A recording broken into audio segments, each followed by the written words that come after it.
bulshada Soomaaliyeed waxyaabaha ma aragtay qofka markii uu nool yahay in markii uu dhinto sida ugu falceliyaan maanta waxa waraysan doonaa Deeq Raage oo arrimahaasi xog badan ka haayo Deeq oo horta soo markii waraysan Yaasiin waa mahadsan tahay aad iyo aad mawduuca maanta aan ka hadlayno waxa waayo qofka intuu nool yahay qofka lama amaanayo صح wuxuu ku fiican yahay lama sheegayo way hadduu nin karti badan yahay lama sheegayo hadduu qof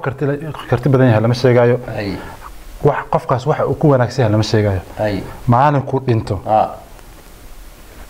shakhsiyaad aad ogeyd ba qofkan inay weerar ku ahaayeen oo ka noolaan la'aaba oo noloshiisa cariiri gelinayay dhinac walba haday noqoto inay dhibaateeyaan haday noqoto in ay caayaan haday noqoto social media inay wax ku soo qoraan qofkii waxa arkaysaa qofkii amaanayaba waayahay marka waxaan kala garan waayay waxaan maqiira Japaana mas qofka markuu dhinto markaas wanaagsanaada intaasaan garan waayay Yaasiin hebel saan waa hebel qoro hebel to marka aan waxa is weydiiyay qofka intuu nool yahay miyuu u baahan yahay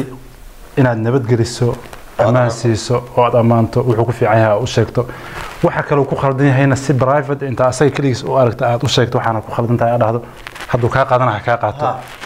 laakiin qofka intuu nool yahay ayuu xumudan yahay inaad sharafto ardaygiisa sharaftiisa inaad ku dheelin in haddii xitaa qofkan uu ka fikir duwan yahay fikir duunaasha una aad u qaadatay wixii xun oo dhan asaga wixii intiisa xumo dhan taa baarto intuu nool yahay aad dadka la wadaagto maalinku dhintana ay dhahdo ninkan nin wanaagsan dhintay adoo ina aan ku arko oo leh la ninka hebel ayaa dhintay hebel wuu fiicnaa maxay ku tari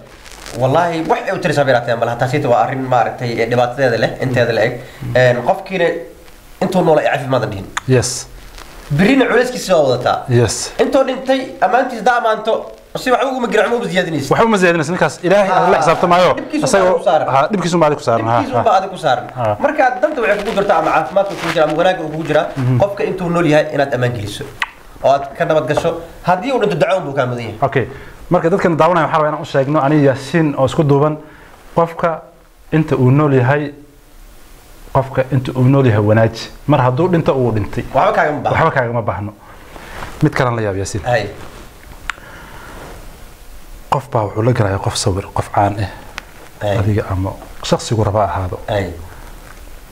qofkaas intuu noolaa sawirkiisa qofkaas sawirka uu la galay ma soo dhigayo maalinku dhinto maalinku dhinto أصلا كل جروس صادقة أنا هبل الله نعرست إنا لله وإنا إليه راجعون كسر القرآن وهبل أنتوا نلعب عشان دقيقة بس بركوي أنتوا نلعب عشان دقيقة صور كان حتى نكان هو أنت وقبلها صور كان وقبلها ميراتين ملا أنا قص محونا قص صور كاس واحد معنا نصور كنا ملا واحد معنا نصور هبل الصور لقى لي عدتها وقوني جد لكن قفك أنت صور لقى شو أما صور كاس كتر أما هايسو أو مركون أنت صور بدي واحد من كاسيت مهم وليه هبلاتي ملهن ما فهمت